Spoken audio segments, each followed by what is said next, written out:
শিব ঠাকুরের লিঙ্গে তিনি কন্ডম পরিয়ে দিয়েছিলেন। তার জন্য কটা প্রতিবাদ হয়েছিল। যে কারণে কলকাতা পুলিশ গ্রেপ্তার করে, সেই একই কারণে তো মুখ্যমন্ত্রী মমতা বন্দ্যোপাধ্যায়েরও জেলে থাকা উচিত, ফিরহাদ হাকিমের জেলে থাকা উচিত। মেয়র সব থেকে বড় কথা, এই যে আমি এখানে দাঁড়িয়ে আছি, লোকসভার যিনি সাংসদ সায়নী, সেই সায়নী দেবীর তো জেলে থাকা উচিত সব থেকে বড় কথা। তার কারণ আমরা জানি কিছু বছর আগে তার একটা পোস্ট ভাইরাল হয়েছিল। তিনি শিবরাত্রির দিন একটা পোস্ট করেছিলেন, শিব ঠাকুরের লিঙ্গে তিনি কন্ডম পরিয়ে দিয়েছিলেন। তার জন্য কটা প্রতিবাদ হয়েছিল, কবার পুলিশ তাকে ডেকে এনেছে, কদিন তাকে জেলে কাটাতে হয়েছিল। সে এখন তৃণমূলের সাংসদ। কাজে এই রাজ্যে মুখ্যমন্ত্রী মমতা বন্দ্যোপাধ্যায় খুব ভালো করে প্রমাণ করে দিয়েছেন যে তুমি যদি দুষ্কৃতী হও, তুমি যদি অপরাধী হও, তুমি যদি হিন্দু ধর্মকে অপমান করো, কিন্তু তুমি যদি তৃণমূলের লোক হও অথবা সংখ্যালঘু হও, তাহলে তোমার ছাড় আছে। কিন্তু যদি উল্টোটা হয় তাহলে তোমার ছাড় নেই। আমি তোমাকে পৃথিবীর যে কোনো প্রান্ত থেকে খুঁজে আনবো। এই পুলিশ একটা এফআইআর নেয় না, সেই পুলিশ অতি সক্রিয় ভাবে চলে গেল পুনাতে গিয়ে একজনকে অ্যারেস্ট করে নিয়ে চলে এলো। তো সব থেকে বড় যে বিষয়টা হচ্ছে, মানে যেটা দাঁড়াচ্ছে আর কি বিষয়, মানে এই কথা আছে না, মানে একটা কবিতা আমরা ছোটবেলায় পড়তাম, শিব ঠাকুরের আপন দেশে আইন কানুন সর্বনেশে। তো পিসির রাজ্যে সেটাই,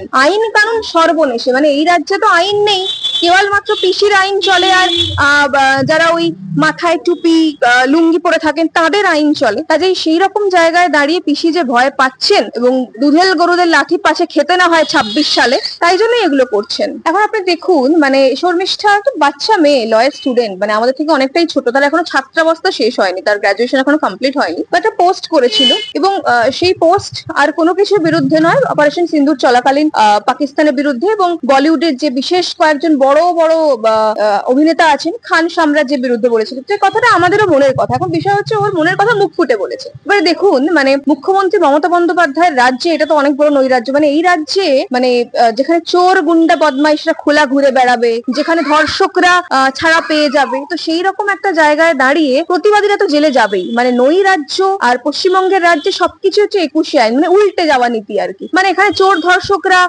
শাস্তি পাবে না, ঘুরে বেড়াবে, আর যারা প্রতিবাদী তারা শাস্তি পাবে। আর বিষয়টা হচ্ছে, মানে আমাদেরও যে সমস্যাটা কি হচ্ছে বলুন তো, দেখতে দেখতে আমরাও যেন কিরকম গায়ের চামড়া আমাদের মোটা হয়ে যাচ্ছে। দিনের পর দিন এই দুর্নীতি দেখছি, দিনের পর দিন আমরা এই দুষ্কৃতীদের রাজত্ব দেখছি, দিনের পর দিন আমরা দেখছি বাড়ির মেয়েগুলো একজন একজন করে এরকম খুন হয়ে যাচ্ছে।